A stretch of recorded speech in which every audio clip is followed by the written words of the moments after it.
Très chers Sénégalais, du Sénégal comme de la diaspora, c'est votre compatriote Mohamedou Nouroussal qui a le plaisir de vous retrouver afin de pouvoir échanger avec vous sur les problèmes qui assaillent notre Sénégal et notre planète et notre existence.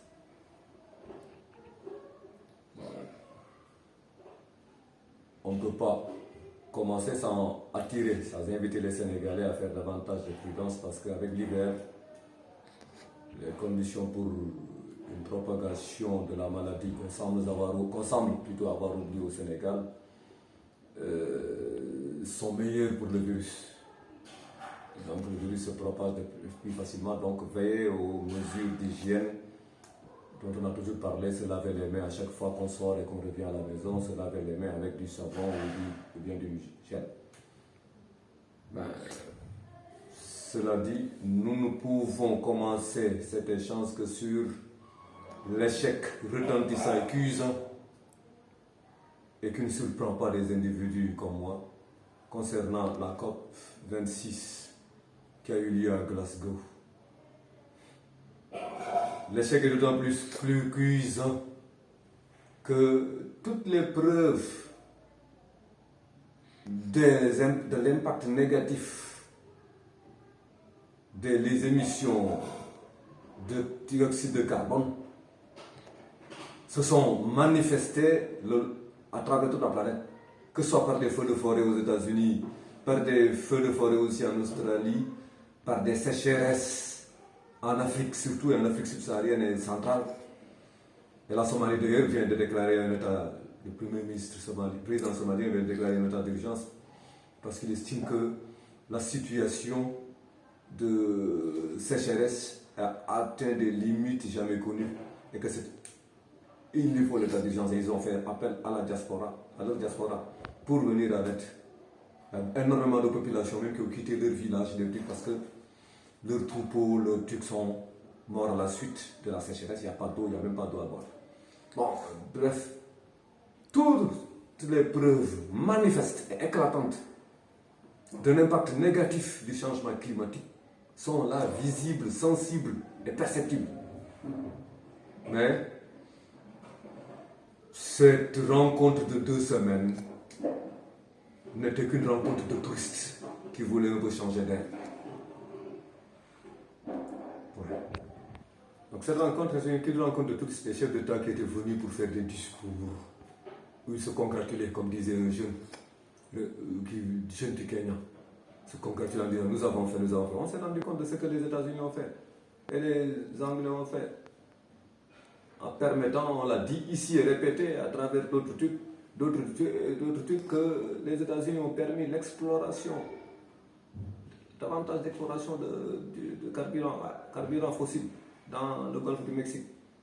Sans parler de la Grande-Bretagne qui a permis même l'exploitation de charbon.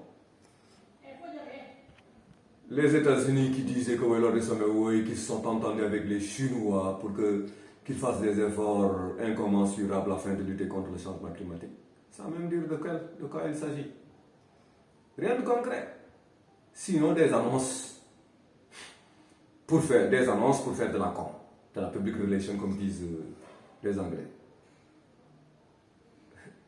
Ils ont fait des annonces qui ne leur coûtent rien.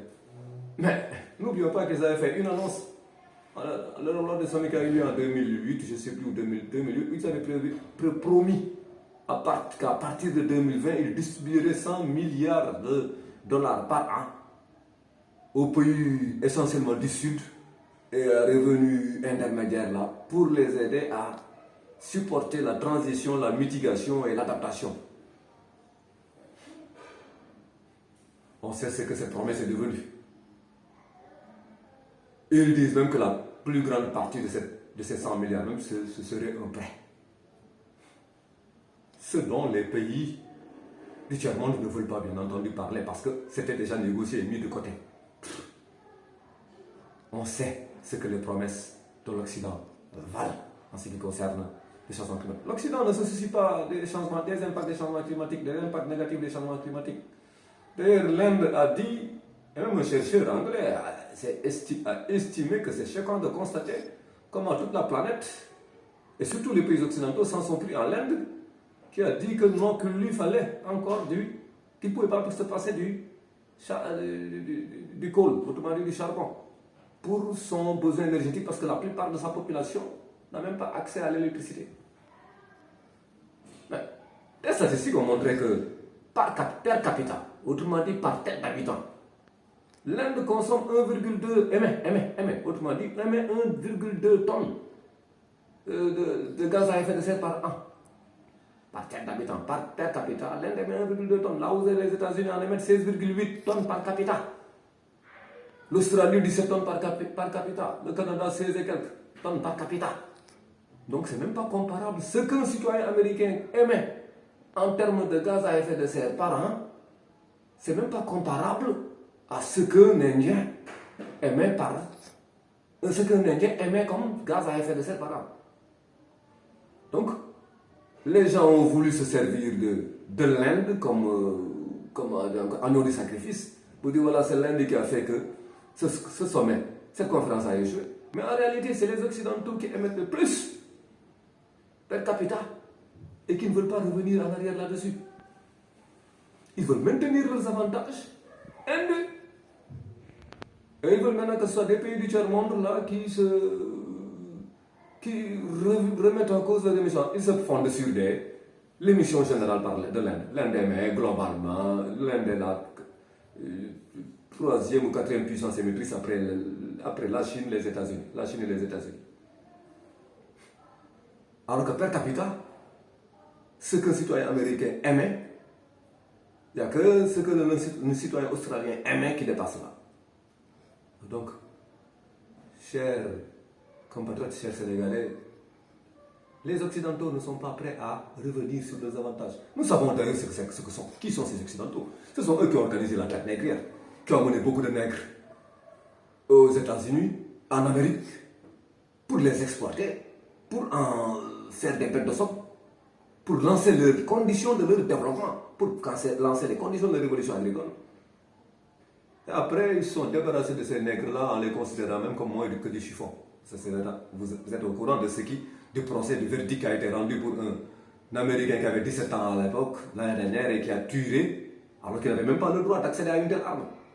Qui a tué sur 2 Noirs et qui a tué sur un troisième, qui était un paramédic. On dit que le verdict du jury, ça a été innocent. Alors, il est même innocent de posséder une arme qu'il n'aurait pas dû posséder. Il tire sur 2 personnes, on dit qu'il tue 2 personnes, il est innocent.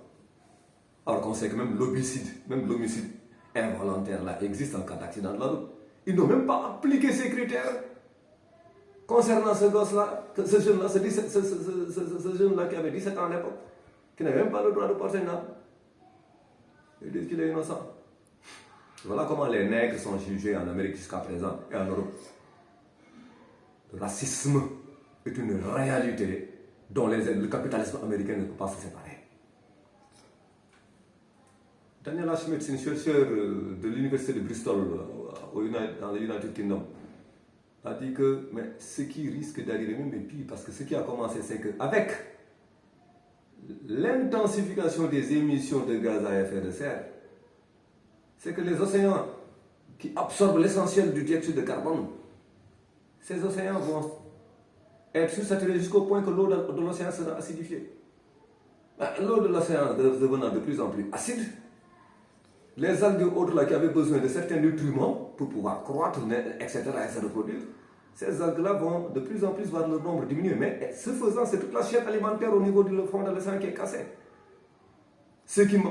Les crabes qui mangeaient, qui s'alimentaient d'algues ou autre chose là, ne pourront plus en trouver en quantité suffisante et finalement ce sera, on risque d'aller vers la fin, des crabes, des coraux, etc. Tout ça va disparaître à cause de quoi? De l'acidification excessive des océans, liée au fait qu'il y a une émission accélérée plus intense de gaz à effet de serre que l'océan absorbe et qui poussera maintenant l'océan vers une acidification. Et c'est terrible, la chaîne alimentaire étant cassée dans l'océan. Évidemment, cette chaîne alimentaire des océans là, elle nous impacte directement parce que nous aussi nous dépendons de cette chaîne alimentaire des océans. Donc l'espèce humaine va disparaître. Il a dit que elle a dit plutôt que La résilience de la Terre ne pose pas de problème parce que la Terre, d'ici 2 millions d'années, 1 million d'années, même s'il y avait énormément de dioxyde de carbone au niveau de l'atmosphère, la Terre est tellement résiliente qu'elle pourra s'adapter, elle, progressivement à l'échelle des millions d'années. Mais l'espèce humaine, peut-être, disparaîtrait, n'aurait pas les moyens de subsister parce que l'échelle alimentaire est en remise en cause. Donc, chers compatriotes, nous nous rendons compte avec cette COP de 26 là, et cette COP 27 de l'Égypte là, ne sera qu'une continuité de la COP 26. Ce ne seront que des calendes grecs où jamais des résolutions ne seront prises pour arrêter définitivement l'émission des gaz à effet de serre. Parce que la technologie pour gérer cela existe. Mais c'est la volonté qui n'existe pas chez les capitalistes occidentaux. Parce que nous n'oublions pas, ceux qui font, les entreprises qui font l'exploration du pétrole et la production de pétrole là, ce sont des entreprises capitalistes. Et elles avaient, on l'a dit dans le tube passé, 503 lobbyistes qui les représentaient dans cette COP26. Pourquoi faire? Donc ça veut dire qu'elles étaient là pour influencer les décisions qui devraient être prises. Et ces décisions, nous comprenons que ces décisions ne doivent pas aller pour eux, pour leurs lobbyistes, dans le sens d'arrêter la consommation de carburant fossile. Et ce n'est pas les États-Unis là qui ont débloqué 51 millions de réserves de pétrole là, parce que pour eux le pétrole déjà au niveau mondial est cher. Ce n'est pas ceux-là qui vont bientôt appliquer quelque résolution que ce soit concernant la lutte contre les changements climatiques. Nous ne faisons pas d'illusions. Les pays occidentaux, les pays capitalistes ne sont pas prêts de se passer des intérêts de leurs chers capitalistes. Ces capitalistes ne se soucient pas de l'avenir de la Terre. Ce dont ils se soucient, c'est de l'avenir de leur compte bancaire et de leur coffre et de l'argent qui se trouve dans leur coffre. Ces occidentaux, c'est eux qui nous ont colonisés, qui ont colonisé l'Afrique, qui ont colonisé le tiers-monde, qui ont créé énormément de conflits là-bas, qui ont tué, massacré. Des conflits, des guerres, des massacres pour lesquels jusqu'à présent ils ne parlent même pas. Même dans leurs livres d'histoire, ça n'existe pas. Ils n'ont jamais massacré en Afrique, ni en Asie, ni en Amérique. Ils ont fait que des missions salvatrices en quelque sorte. Ils nous ont amenés dans la civilisation. C'est ça la civilisation. La civilisation, c'est de remettre en cause même l'équilibre planétaire et de causer éventuellement, très éventuellement, la disparition, s'ils ont continué ainsi, la disparition même de l'espèce humaine. Donc de faire pire que ce que Hitler a pu faire lors de la Deuxième Guerre mondiale, avec les Juifs et autres. Les Occidentaux s'en soucient pas. La démocratie, les trucs ne les intéressent pas. Et puis, qu'est-ce que c'est que la démocratie? La démocratie, c'est de permettre à ce qu'on puisse massacrer, détruire tout l'équilibre planétaire là. C'est ça la démocratie. Voyons, tous les 5 ans, ou bien tous les 4 ans, les gens se succèdent devant les bureaux de vote, jettent des trucs, et disent quelqu'un et c'est fini. C'est quelqu'un-là, il fait ce qu'il veut. Il fait ce qu'il veut, il fait ce que veulent les capitalistes. Il défend les intérêts des capitalistes. La preuve, c'est que pendant combien d'années on a fait que les capitalistes pouvaient faire voyager leurs avoirs à travers la planète vers des pays où on ne paye presque pas de taxes. L'Irlande n'était qu'un exemple. L'Irlande du Sud n'était qu'un exemple parmi d'autres. Actuellement, ils sont entendus après toutes les rencontres là, tout le tralala. Ils sont entendus sur que oui, ils doivent payer au minimum 15%. 15%. Pour des gens qui sont en train maintenant de faire la course vers le ciel, vers les étoiles, vers les planètes. On a vu ce que le propriétaire d'Amazon avait fait avec son SpaceX, je ne sais plus, et d'autres là sont en train de faire. Combien de voyages il y a eu vers l'espace depuis? C'est des gens qui ont des milliards de dollars avec lesquels ils jouent tous les jours. Pendant ce temps, des gens meurent aussi bien en Afrique, dans les pays pauvres, que dans les pays pauvres. De sécheresse en Somalie, en Afrique du Sud, dans une bonne partie de l'Afrique du Sud, dans la province du Cap. C'est une sécheresse qui se succède depuis 3 ans. À Madagascar, une sécheresse de 3 ans aussi, dans le sud de Madagascar, où les gens en sont réduits à manger des insectes. Ce qu'ils n'imaginaient jamais faire de par le passé. Etc. Et dans d'autres pays d'Afrique australe et d'Afrique centrale, il y a maintenant la sécheresse qui commence à s'installer. Sinon aussi, c'est des inondations un peu partout. Bangladesh, etc. et ailleurs. Mais eux, ceci ne les aime pas parce que ça, c'est des gens méprisables que ça touche. Les gens du tiers-monde, les gens pauvres, c'est des gens méprisables pour lesquels on doit avoir que du dédain. Et la conclusion du sommet de COP26 en est l'illustration s'il en était besoin. Ces gens, le tiers-monde ne les intéresse pas. Ces gens, ce qui les intéresse, c'est de comment se faire pour avoir toujours autant d'argent. La preuve, c'est que le Clean Shipping Association, là, qui sont en train de se tenir leur rencontre au moment où nous parlons aujourd'hui, c'est jeudi 25 novembre. Mais alors que le transport maritime, ça dégage, si c'était un pays, ça dégage 1 milliard de tonnes de gaz à effet de serre par an. Si c'était un pays, ça devrait être le 4e émetteur, 3% d'émissions de gaz à effet de serre. Ils sont tout juste derrière le transport aérien qui émet des gaz à effet de serre pour 5%. 5% des gaz à effet de serre. Le transport maritime en est à 3%. Mais là-bas, il y a une des observatrices là qui a dit dans l'émission News Hour du mercredi que le problème est que même des pays qui s'étaient engagés, même avec la COP26, avec des résolutions pitoyables qui ont été prises là-bas, ces deux pays sont en train de remettre en cause leurs engagements concernant les émissions de gaz à effet de serre. Parce que ces deux pays disent non, mais si nous faisons cela, nous allons détruire notre transport, nos avantages comparatifs en termes de commerce, etc., etc. Et ça, nous ne sommes pas prêts à le faire pour les beaux yeux du climat. Vous vous rendez compte? Pour le transport maritime qui émet 1 milliard de tonnes de gaz à effet de serre par an. Voilà ce que les considérations pour sauver la planète. On se pose même des questions. Ces gens-là, est-ce qu'ils sont sains? Est-ce qu'ils ont un cerveau maintenant qui raisonne? Ou bien leur cerveau raisonne certes, mais avec R accent aigu, mais pas avec AI. Vous êtes dans cette planète est menacée. Vos activités menacent la planète. Vous dites que non, nous ne reviendrons pas sur ce que nous faisons parce que sinon, nous perdrons des avantages comparatifs commerciaux.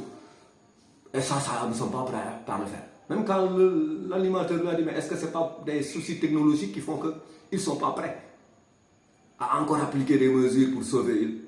La dame a répondu, les technologies sont déjà là, c'est ce que la dame a répondu. Je ne sais plus Lucie, c'était son nom. Les technologies sont déjà là, ce n'est pas un problème de technologie, c'est un problème de volonté en réalité. Mais, chers compatriotes, les Occidentaux qui nous ont colonisés, ils ne sont pas là pour le bonheur ou l'amélioration des conditions de vie des pauvres de cette terre-là. Ils sont là pour l'amélioration des portefeuilles de leurs capitalistes. C'est ce qui les intéresse. Que ce soit la Chine même qui est un pays capitaliste, malgré le fait qu'elle soit dirigée par un parti soi-disant communiste. Dirigée par un parti communiste, beaucoup de grands milliardaires sont en Chine, en dollars. Mais écoutez, que ce soit en Chine qui protège ses capitalistes, l'Europe protège ses capitalistes, les États-Unis proposent, l'Amérique du Nord protège ses capitalistes, gère les intérêts de leurs capitalistes. Les intérêts privés des autres gens ne les intéressent pas. Des gens qui n'osent même pas appliquer une taxe de 25% sur les richesses de leurs grands richards là. Ces gens-là sont là pour les richards, ils ne sont pas là pour les pauvres.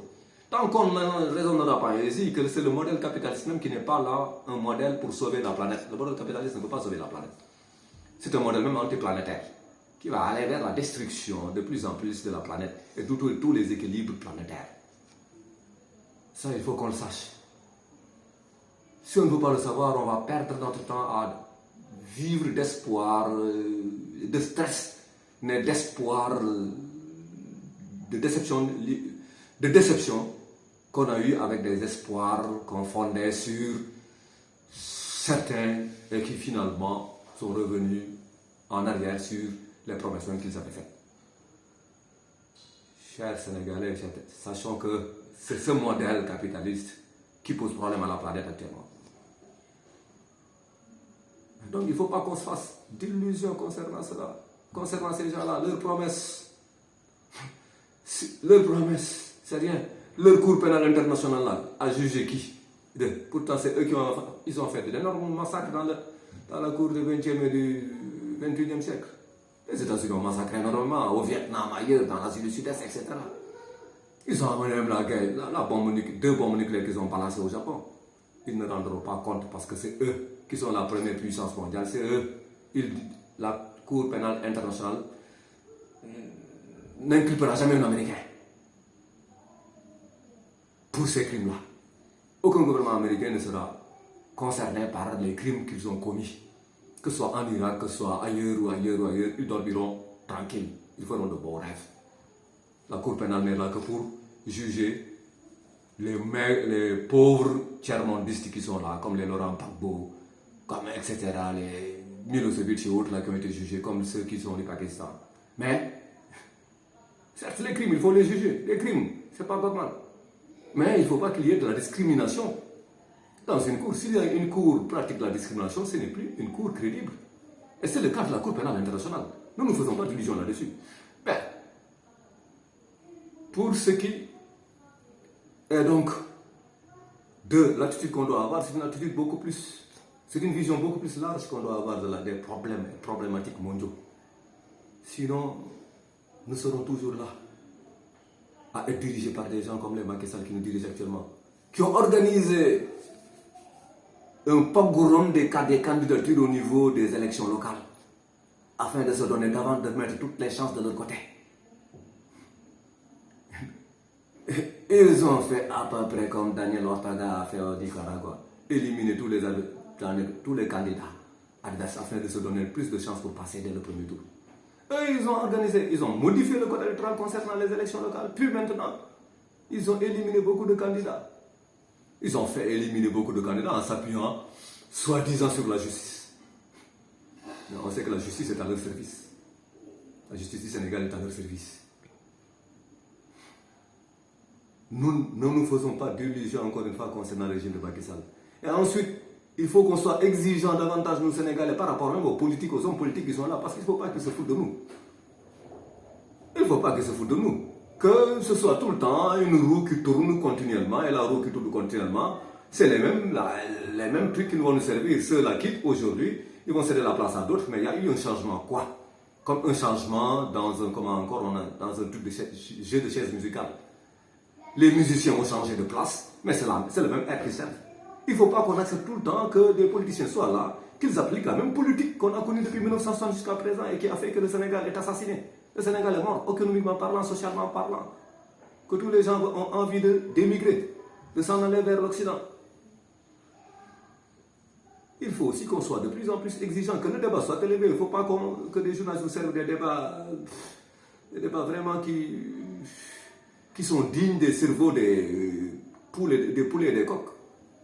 C'est sérieux, le débat doit être élevé. Les questions qu'on doit poser aux hommes politiques là doivent être pertinentes. Ce n'est pas des questions pour leur faire plaisir.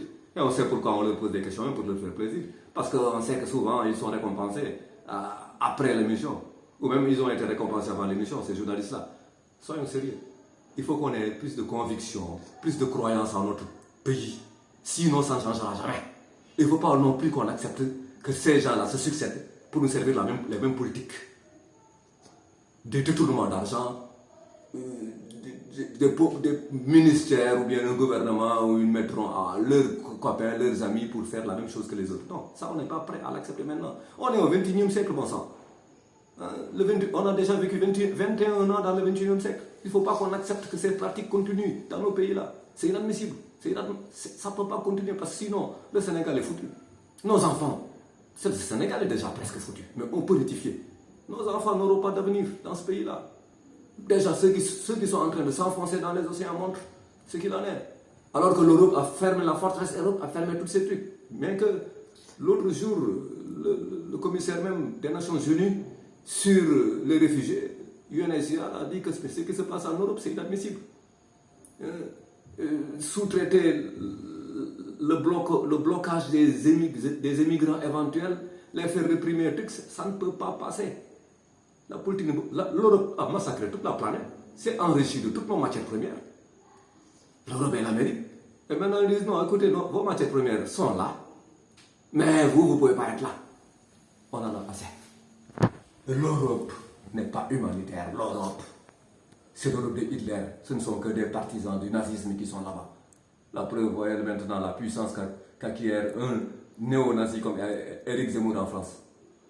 Chers Sénégalais, je vous remercie pour votre patience et nous vous disons au revoir à la fois prochaine.